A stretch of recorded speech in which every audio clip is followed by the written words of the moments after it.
जाधव, माझ्या शाळेचे नाव जिल्हा परिषद प्राथमिक शाळा अंधारे वस्ती. जागतिक स्त्री शक्तीचा या उपक्रमानिमित्त मी आज पहिले पुष्प सादर करीत आहे. महाराणी ताराबाई. दिल्ली झाली दिनवाणी, दिल्लीशाचे गेले पाणी, दिल्लीशाचे गेले पाणी. तारा राणी रामराणी भद्रकाली कोपली. ताराबाईंचा जन्म इसवी सन 1675 मध्ये तोरणा येथे झाला. त्यांचे मूळ नाव तारा असे होते. त्यांचे वडील हंबीरराव मोहिते हे छत्रपती शिवाजी महाराजांचे सरसेनापती होते. ताराबाई लहानपणापासूनच हुशार आणि धाडसी होत्या. त्यांनी लष्करी प्रशिक्षणही घेण्यात आले होते. त्यांनी तलवारबाजी, घोडेस्वारी अशा इतर लष्करी कौशल्य शिकले. तसेच त्यांनी राजकारण, राज्यशास्त्र आणि नीतिशास्त्राचे शिक्षण देण्यात आले होते. त्यांचा ताराबाईंवर त्यांच्या वडिलांचा मोठा प्रभाव होता. हंबीरराव यांनी ताराबाईंना लहानपणापासूनच राजकारणाचे धडे दिले. 1682 मध्ये वयाच्या 8व्या वर्षी ताराबाईंचे लग्न राजाराम राजांशी झाले. ताराबाई राजाराम दुसऱ्या पत्नी होत्या.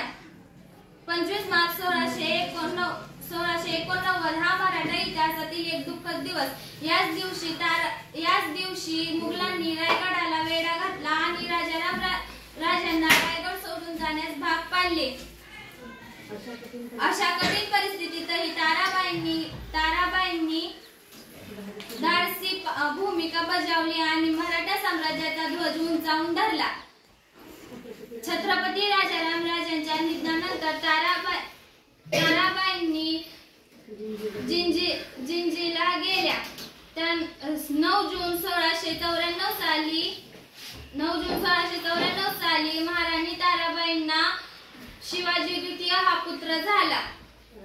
राजाराम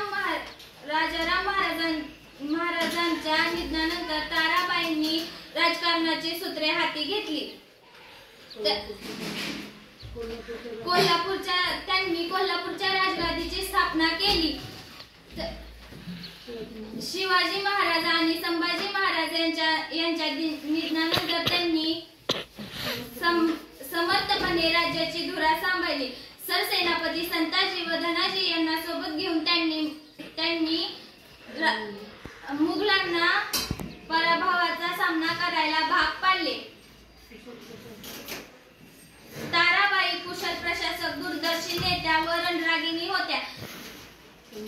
त्यांचे कार्य मराठा साम्राज्याचे एक प्रेरणादायी अध्याय आहे. जेव्हा ताराबाई औरंगजेबाच्या प्रचंड मुघल सैन्याला तोंड देत होत्या तेव्हा त्यांचे वय फक्त 24 ते 25 वर्ष होते. त्यांनी औरंगजेबासारख्या क्रूर कपटी औरंगजेबाला सलग 7.5 वर्ष लढा दिला. स्त्री राजकारणात उतरत नसल्याने त्यांचे काम फार मोठे होते. त्यांनी पुरुषांबरोबर युद्धात भाग घेतला. 1761 मध्ये 86व्या वर्षात त्यांचे निधन झाले. त्यांनी शेवटच्या श्वासापर्यंत स्वातंत्र्यासाठी झगडत राहिल्या. धन्यवाद.